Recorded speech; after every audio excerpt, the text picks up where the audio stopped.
And I remember when the money that I had and the credit card, I just got an increase on my credit card, and they increased the limit that day or that week. And so I paid for the plane tickets for my family to go on the plane to Florida, to Disney World.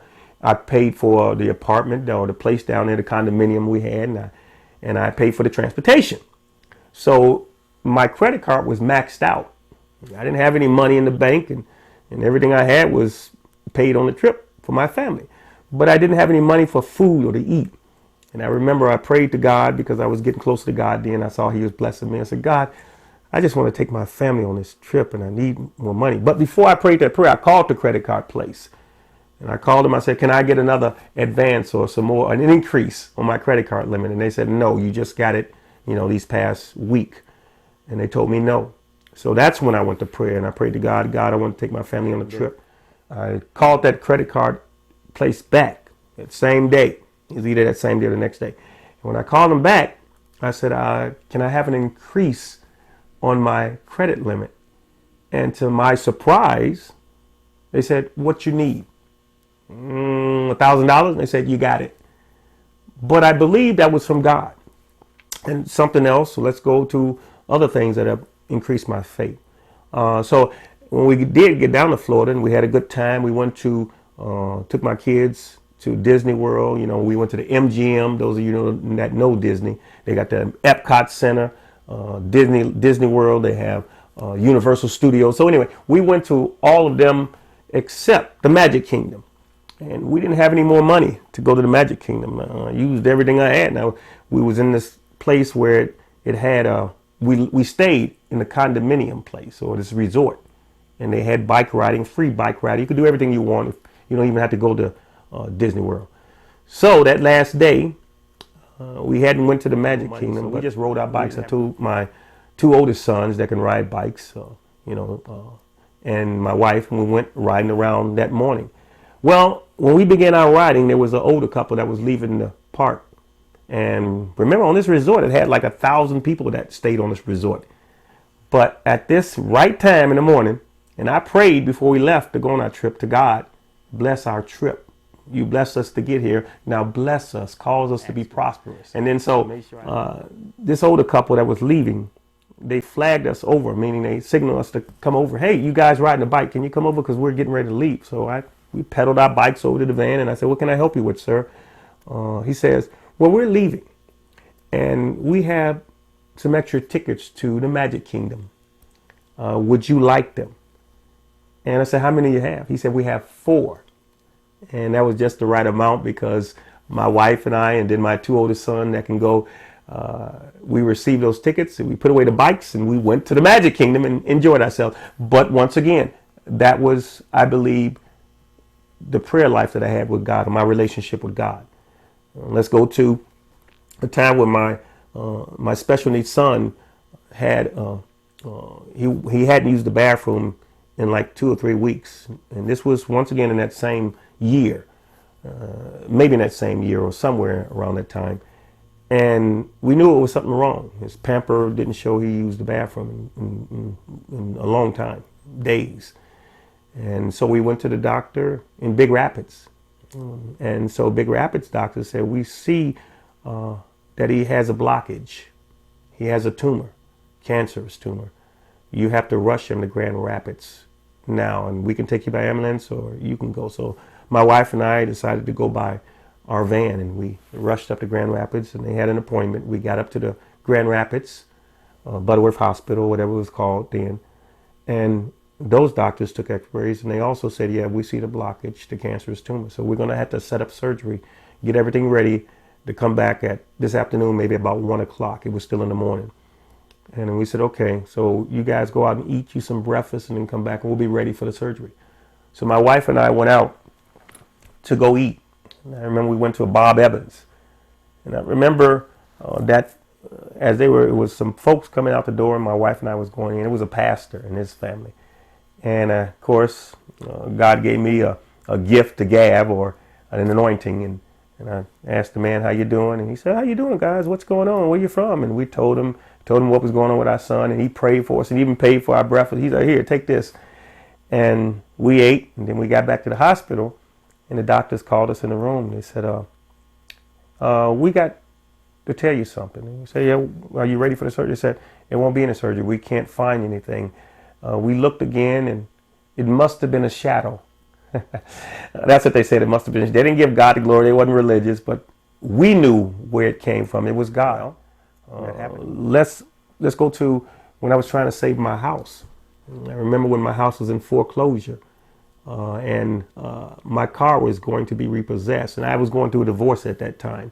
Later on down the road, we were going through a divorce, and I was losing my car, my house, my family was already apart, and I was closer to God then.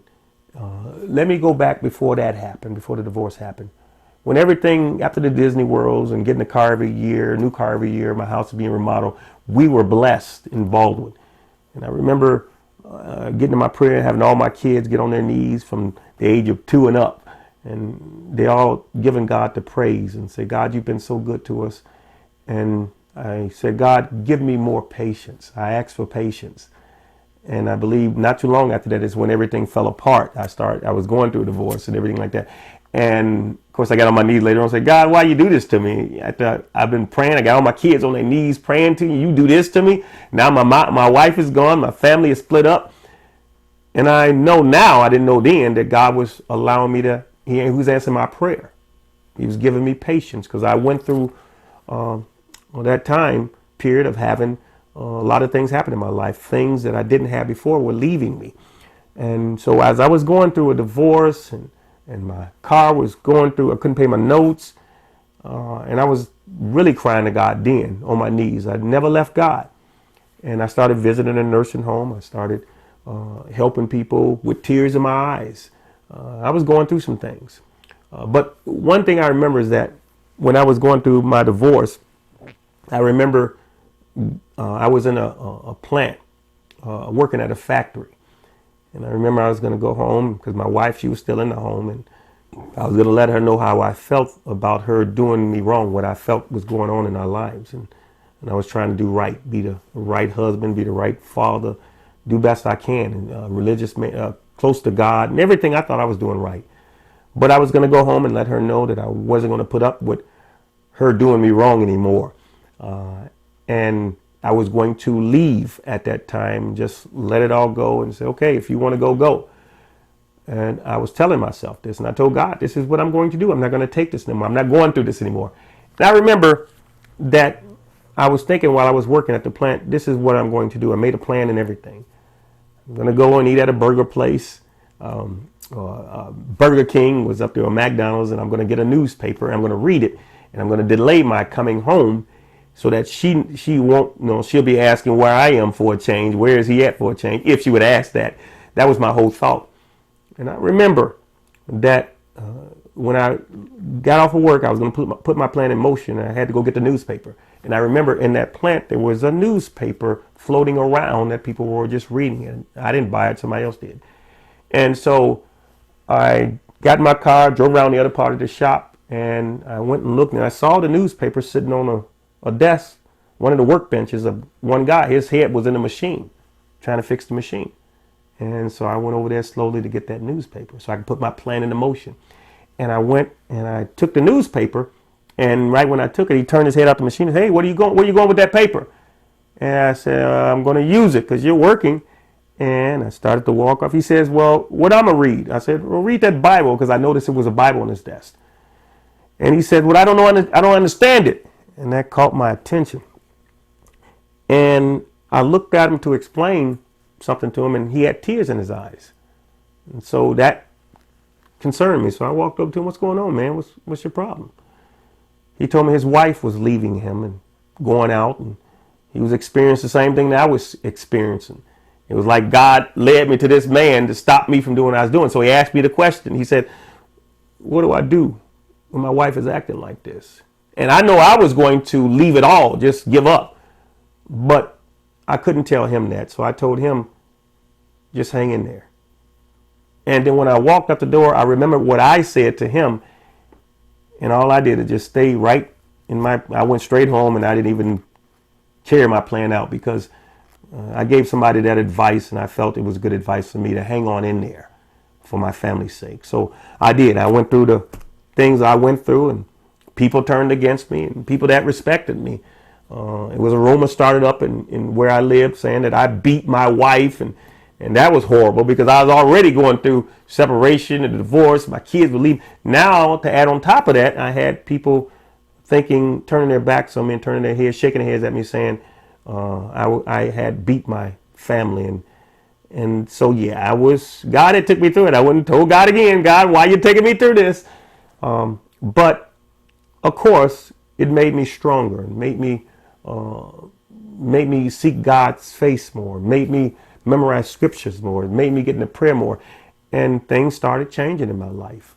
Let's start off with the losing of my house in foreclosure. And I'm not going to tell you, I'm not able to tell you everything. I don't think I have enough days to tell you everything what happened, but I'm telling you some things. And so I remember when I was losing my house and and I qualified for a program to help pay my bills, get me caught up in my house, save my house out of foreclosure, and save my van from being repossessed. And I remember I went to this bank up here, and the bank at Lake Osceola, and needed a loan because the government program was going to give me $40,000 to get me out of debt, to help me catch up and to pay all my bills. But before they were going to foreclose the house and take my van, they needed, that voucher would not work right. It had to work in 30 days. So I needed a loan until that work kicked in. I went to the bank, said, here's the voucher of the government, guaranteed money. Now I need this loan. And they told me no. So I remember that whole day, the man from the help program, thank God I didn't have a car at that time because I think it was repossessed. I can't remember. But we go to another place, Reed City, and places around, towns around, to go to other banks and independent loans people to try and get a loan, and guaranteed money will come back in 30 days, and no luck. Well, as we were coming back home, I remember that God put in my heart to go back to Lake Osceola. It was closed at that time because it had went on into the evening when they were closed. But it was on my heart to go back to that bank and talk to her again. It was one of those burning desire in my heart to go back, and I couldn't shake it. And so I told the guy, I said, I'm going back to that bank in the morning in my town. And so the next day I went back to the bank. I remember I asked to speak to the same lady, president bank lady or loan officer, and told the secretary I'd like to speak to Miss So-and-so again. And so I seen her going in, tell her, and I seen her look out her glass window and seen me sitting out there probably wondering, oh, this guy is back again. So she finally told me to come in, and I rehearsed what I was going to say that night. I said, listen, I said, now, I know you said no, and that the reason was that you wouldn't get any interest because banks, they exist or survive off of interest that they collect from people. And we couldn't do it for you because it wouldn't benefit us any. And if we helped you, we'd have to help everyone else. That's what I was told. Anyway, I said, I know you said this to me yesterday, but let me tell you something. I worked hard around this town, and I'm a family man, and I did the best I could. And that whole spiel, that whole speech. And when I was finished, she said, well, I'm glad you came back, to my surprise. And she says, because last night I couldn't stop thinking about you. And I believe God was working on her heart at night as he worked on mine to go back. And so I believe he told me to go back and told her to give me that loan when I did come back, or if I came back. And I did end up getting that loan to save everything. Let's fast forward some of the testimonies to around these years. So here it is. I'm blessed in life. I'm anointed.